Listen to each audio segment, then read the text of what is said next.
Thank you for standing by. Welcome to the Kraft Heinz Company third quarter results conference call. At this time, all participants are in a listen-only mode. After the speaker's presentation, there will be a question-and-answer session. To ask a question during the session, please press star 11 on your telephone and wait for your name to be announced. To withdraw your question, please press star 11 again. Please be advised that today's conference is being recorded. I would now like to hand the conference over to your speaker today, Anne-Marie Magella, Global Investor Relations. Thank you, and hello, everyone. Welcome to our Q&A session for our third quarter 2023 business update. During today's call, we may have forward-looking statements regarding our expectations for the future, including items related to our business plans and expectations, strategy, efforts, and investments, and related timing and expected impacts. These statements are based on how we see things today, and actual results may differ materially due to risk and uncertainties. Please see the cautionary statements and risk factors contained in today's earnings release, which accompanies this call, as well as our most recent 10-K, 10-Q, and 8-K filings for more information regarding these risks and uncertainties. Additionally, we may refer to non-GAAP financial measures, which exclude certain items from our financial results reported in accordance with GAAP. Please refer to today's earnings release and the non-GAAP information available on our website at ir.kraftheinzcompany.com under News and Events for a discussion of our non-financial measures and reconciliations to the comparable GAAP financial measures. Before we begin, I'm going to hand it over to our CEO, Miguel Patricio, for some brief opening remarks. Well, thank you, Anne-Marie, and thank you all for being with us today. And before opening the call for questions, I just would like to thank Kraft Heinz, my entire team, for another great quarter. And again, I would like just to highlight some positive aspects about this quarter. We are generating accelerated profitable growth fueled by our three pillars. Our share and volume trends are improving as a result of the action plans that we are implementing. And we continue to strengthen our balance sheet, hitting our target net leverage of approximately 3 times. And we continue to invest in the future with another quarter of significant investment in marketing, technology, and R&D. Well, with that, I have here with me today Andrea and Carlos, and so let's open the call for the Q&A. Thank you. As a reminder, to ask a question, please press star 11 on your telephone and wait for your name to be announced. To withdraw your question, please press star 11 again. One moment for questions. Our first question comes from Andrew Lazar with Barclays. You may proceed. Great, thanks. Good morning, everybody. In slide 33 of the slide deck this morning, you call out branded promotional activity is still below 19 levels, and Kraft's activity is below branded. So one clarification, is the branded figure you highlight all food categories or just the branded players within Kraft Heinz's categories?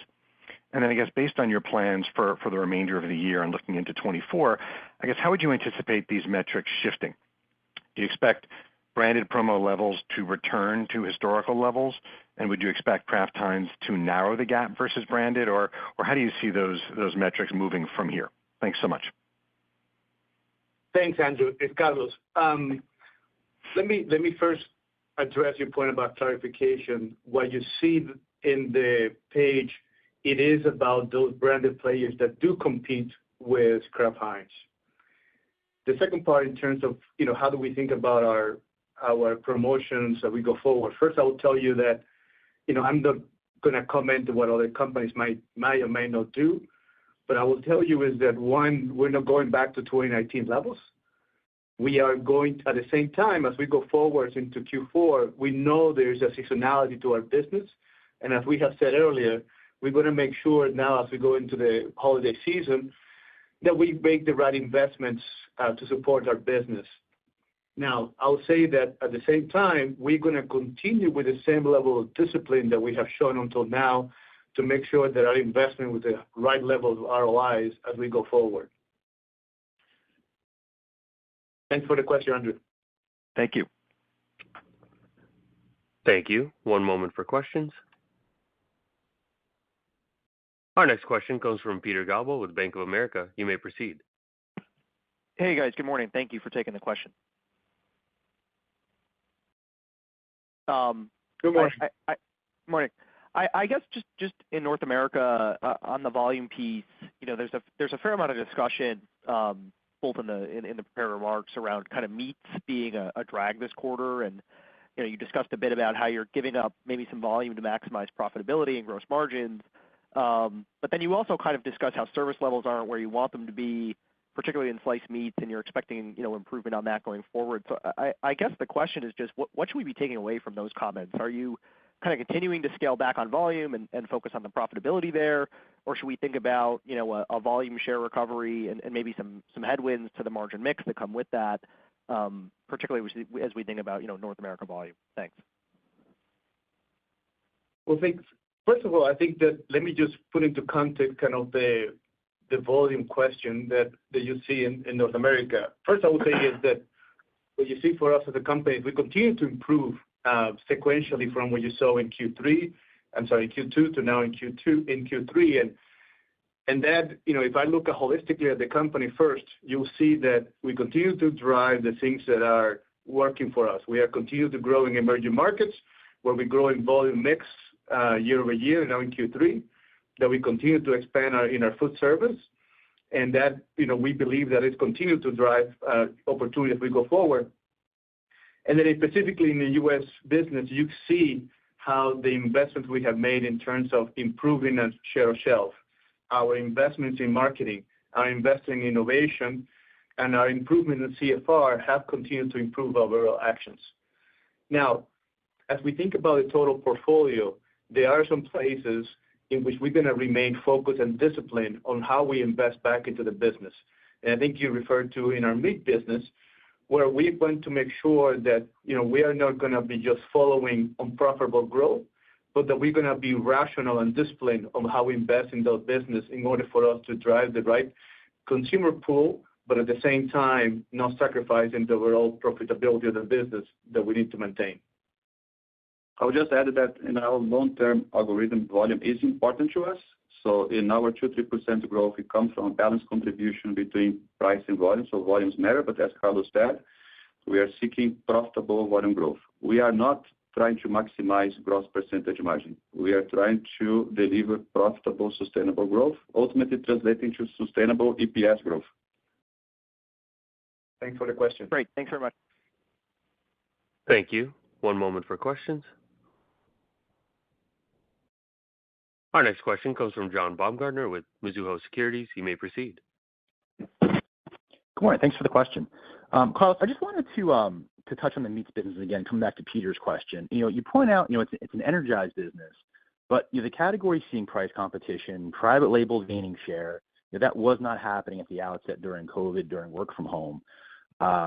It just seems as though the ambition to rebuild or maintain profit, it's hard to square that with what looks like a need to reinvest more, given the declines.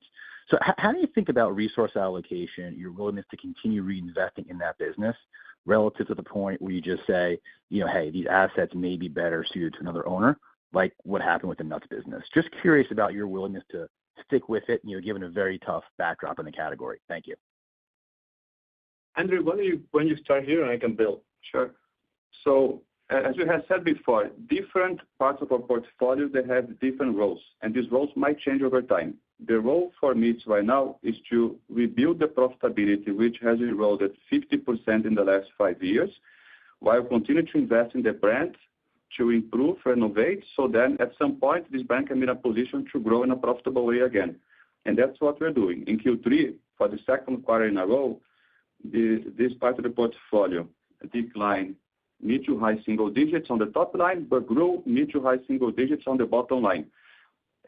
Not by milking the brand, but by making the right type of investment and right type of actions that are appropriate for this portfolio right now. For us to be chasing volume with this in an unsustainable way, only through promotion, that's not the game that we want this brand to play. The only thing I would add is that even if you think about our cocoa business within our meat business, we have continued to improve our CFR, but that is the one area where we're still not at the right level of service that we want for the year. You will see that progression. At the same time, as we have improved our service, we have also begun to see improvement in our share too. So if you look at month to date as well through October, we are seeing that, in fact, our cocoa business are beginning to gain share. So we are just going to be looking at the category in a very disciplined way to make sure we're doing the right things, as Andrea said. Okay. Thank you. Great question, John. Thank you. One moment for questions. Our next question comes from Stephen Powers with Deutsche Bank. You may proceed. Great. Thank you. Good morning. I wanted to shift gears, if I could, and talk about the momentum you have in both food service and emerging markets, and just get your perspective on your confidence that momentum can continue, and perhaps how the organizational changes that you announced today internationally might contribute to that momentum as we go forward. I'd also, Andrea, if I could tack on a second question, just now that leverage has dipped below that target level of 3 times, just wondering how you're starting to think about prioritization of cash going forward, because the cash generation has been good. I presume cash will build, and just think about how you're thinking about how allocating that cash going forward. Thank you. Thank you for the question, Stephen. Andrew, why don't you comment on the capital allocation, then I'll talk about food service and emerging markets. Sure. So on capital allocation, our priorities remain unchanged. That means continue to fund our very competitive dividend, maintain investment grade, and prioritizing organic growth like we have been consistently doing during the past 3-4 years. We are very proud that we were able to get to this level of leverage 1 year ahead of our initial expectation, and that's very important. That shows that the business is strong, that the organization is focused on delivering sustainable performance, not only on the EBITDA side, but also in cash conversion, which is a remarkable improvement for this organization. And now I think that puts us in a very good situation to assess options to deploy this cash, and we are looking at those.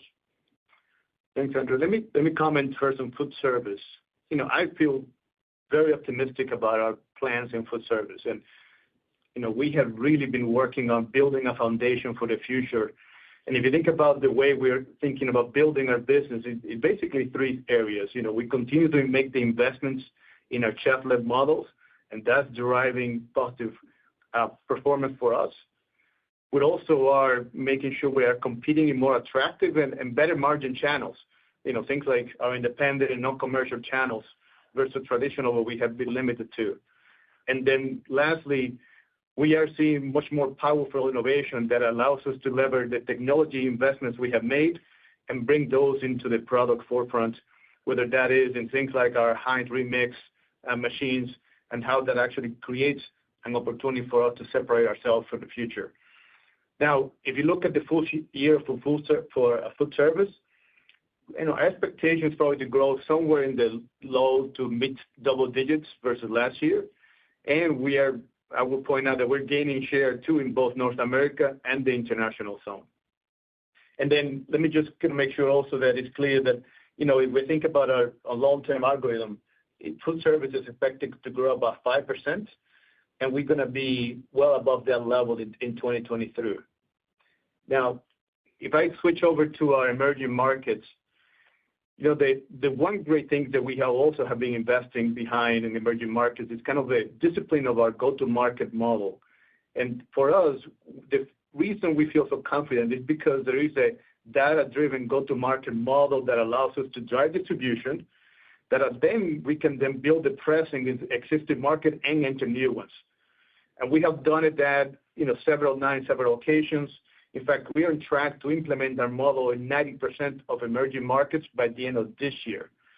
And just to remind you, it seems like in the first phase of building distribution, that we build the infrastructure, and then we go into the full structure in order to truly take advantage of our emerging business.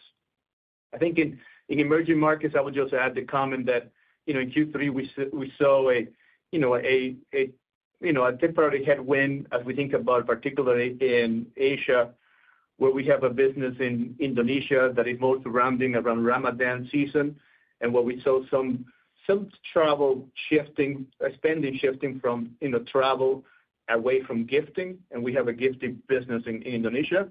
So that was a temporary thing, but as we think about the year ahead, we believe that we'll get back to the right levels of performance also in our Indonesia business. So thanks for the question. Thank you. Thank you. One moment for questions. Our next question comes from Ken Goldman with JP Morgan. You may proceed. Hi, thank you. Just a quick one. In your slide presentation from the prior quarter, 2Q, you mentioned that you were expecting positive volume growth in 2024. I may have missed it, but did you reiterate that today in either the slides or any of your commentary? Yes, we did, and that's the case. Nothing changed. So nothing changed in terms of volume expectation, as Carlos said. So we said, and it happened, that volume would improve in Q3 sequentially to Q2, and it did. It will improve in Q4 versus Q3, and at some point in 2024, the volumes will turn positive. Okay. In fact, I think everything that we've seen right now in the market and our actions are working, and just give us more confidence as we think about our 2024 plans. Sorry, can I just quickly clarify that? I think people interpreted the commentary about positive volume about as net throughout 2024, it will be positive, but I think the comment that was just made was at some point in 2024, it'll turn positive. I guess I'm curious, do you expect, at the end of the year, your total 2024 volume to be positive? I just wanted to get a sense that people aren't over-modeling the year. I'm not going to give guidance in 2024 right now. What I just said is what we have been saying all along.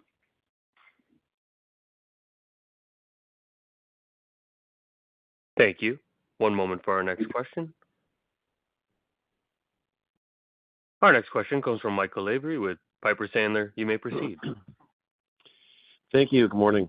I know we covered meat a little bit just on the volume and how to think about its role in the portfolio side, but I want to just come back to one specific piece. You've talked about your approach and being disciplined and rational, but in your prepared remarks too, you also specifically said that in cold cuts, you're investing to hit the right price points. Can you just maybe unpack that a little bit and reconcile how those two go together and what exactly you mean by those investments on the price side? Yeah, good question. Happy to clarify, Michael. What I would say is that we need to make sure that we are responding to the moments in which consumers are going to be looking for, the right solutions for whether it's at the holiday seasons or other points throughout the year.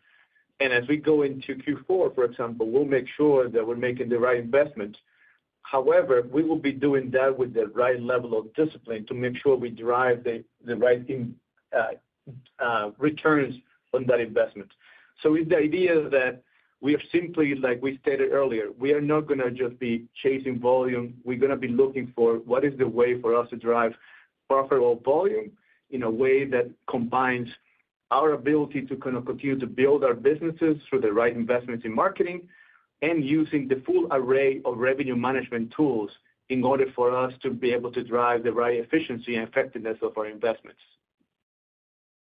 And so some of what you're saying would be the depth of the promotion is part of how you want to make the investments on price points, but the discipline is the depth of that and not to push it too hard. Would that be a right interpretation? I think that would be one of the things that you could say, but I think on top of that, if you think about the full array of our revenue management tools, pricing, price architecture, other tools at our disposal that allows us to actually think about what is the right investment in order to us to maintain the level of improvement level of profitability that we have seen deteriorate over the last few years. Okay, thanks so much. Thank you. Thank you. One moment for questions. Our next question comes from Jason English with Goldman Sachs. You may proceed. Hey, good morning, folks. Thanks for slotting me in. So I guess congrats are in order. Congrats, Miguel, for a good run and the improvements you've driven while at the helm of the company, and congrats, Carlos, on the upcoming promotion responsibility. So on that topic, I guess the starting off question is, what do you expect to do different? Should we be bracing and expecting any strategic shifts, or given that you've been an architect of many of the plans that have been in place, is this going to be sort of business as usual? First of all, Jason, thank you for the kind words, and I'm certainly very much humble and excited about the opportunity ahead for me and for the company. What I would say is that as you pointed out, I've been sitting next to Miguel for the last almost 4 years now, and I think a number of things that we have done as a company, we certainly have done together. And strategically, I think I am certainly committed to the 3 growth pillars that we have for going forward. That is, in sync about us, how do we continue to drive our expansion in emerging markets? How do we continue to see food service as a great growth for us? And then the growth platforms within our U.S. business. At the same time, you also probably read some of the changes we're making in our structure in order to actually help us accelerate some of those things that we have done. For me, one of the critical aspects of this time where I have been transitioning and coming to the new role in January has been listening to the organization and making sure we have the clarity of our strategy. And our structure is going to follow that clarity. So some of the things you'll see in terms of us being able to have a little breaking down the international zone, which has worked in the past well for us, but now as we go into a new way of us growing, allows us to be a little more focused on those emerging markets in which we're going to make some additional investments. That, I think, is part of us thinking differently about how we bring that structure and so that strategy to life in our structure. So that's, I think, some of the things that you're going to see is what are the places that, with the lens of the jobs to be done for the strategy of the company, that we can maybe arrange certain things where we can truly leverage the scale of the company, that scale that we have been investing behind our technology and our marketing capabilities, and to deploy them against the 3 pillars strategically that I'm very much aligned with. And should we expect inorganic solutions to come into the fold a little bit more so now that your balance sheet's in a better situation? As Andrew said earlier, we continue to look at opportunities, but I would say, that's something that is part of our ongoing thoughts about how do we continue to see of the active view of our portfolio. But there's nothing today that I would say that we will be announcing. No. Andrew, anything else you would add? No, I think as a consistent shot I have said before, I think our priority is organic business, and M&A, if it happens, it has to help us to accelerate our organic strategy. It has to be fully consistent, like we have done last 4 acquisitions, all Taste Elevation and 3 of them in emerging markets, have to be accretive to our top line, both on top of acquisitions. That's what we are focusing on. Understood. Thank you very much. Thank you, Jason. Thank you. One moment for questions. Our next question comes from Matt Smith with Stifel. You may proceed. Hi, good morning. I wanted to ask a question. Your productivity savings have been very strong this year, and you already increased your target for the year. Those have in part been used to have a stepped-up level of investment behind marketing, R&D, and innovation. But as we look forward, can you sustain this level of incremental savings into 2024, or should we expect a return to the target of $500 million? And after this year of stepped-up investment, do you believe you're exiting with the appropriate level of investment across the business, or do you plan to continue to invest at an elevated rate as we look forward? Maybe, Andre, if you can speak to our efficiency plans. Sure. So, look, at this point, we still committed to deliver the 3% of COGS of $500 million on a go-forward basis. But as we have said before, our benchmark is really on the 4% level, which we are achieving this year.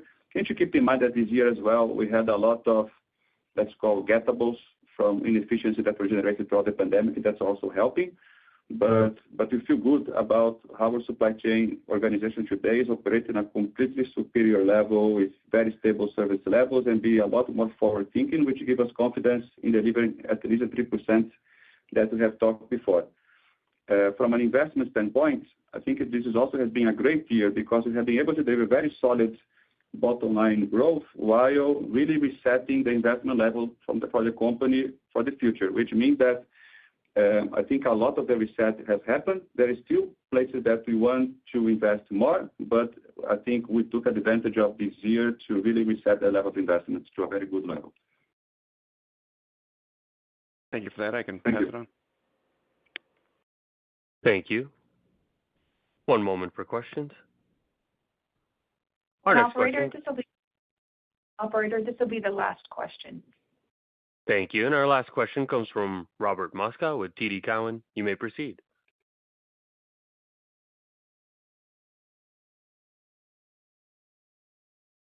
Robert Moskow, your line is now open. Hey, can you hear me now? Yes. I'm sorry about that. So this is kind of a what-if question, and maybe you might not want to answer what-if questions. But, you know, we're all watching top-line growth kind of decelerate in the U.S., and the U.S. retail is such an important part of your mix. So I guess my question is, if we're in a scenario where we're kind of in a 0 to 1% kind of sales growth environment next year, just for your categories, what would your philosophy be on an EBITDA basis? Like, would you still drive to drop savings to the bottom line to hit, you know, the mid-single-digit EBITDA, or would a slower top-line environment necessitate a slower EBITDA growth kind of target? Okay. Good morning, Robin. Good to hear back from you. Look, we believe that for us to grow top line in a profitable, sustainable way is critical. So if in an event where industry is 0, I think that doesn't change the game that we're trying to play, because I don't know if you are implying that we will start to go aggressive on promotions to try to get volume through market share in a unproductive or sustainable way. If that's what you're asking behind your question, I'll tell you that's not the game we want to play. So I'll just say that our strategy continues the same. It's working, and I think we feel that we're heading in the right direction. We don't want to make change in direction because of temporary situations in the industry. Okay. Thank you. Thank you. Thanks, Robert. Thank you. I'd now like to turn the call back over to Carlos Abrams-Rivera for any closing remarks. Thank you. So before we leave here, I just wanted to acknowledge and take a moment to thank Miguel for all the support and trust that he has shown to me personally, and for everything he has done for our company as he has built this tremendous and strong foundation. I can tell you that today Kraft Heinz is a much stronger company because in 2019, Miguel Patricio put this company on his back and carried us forward. And I am forever grateful for being part of his team as we all work together to transform Kraft Heinz. And, as I take over as the next CEO of Kraft Heinz, I'm proud of where we have been as a company and even more thrilled about where we're going. And thank you all for joining us today. Thank you. This concludes today's conference call. Thank you for participating. You may now disconnect.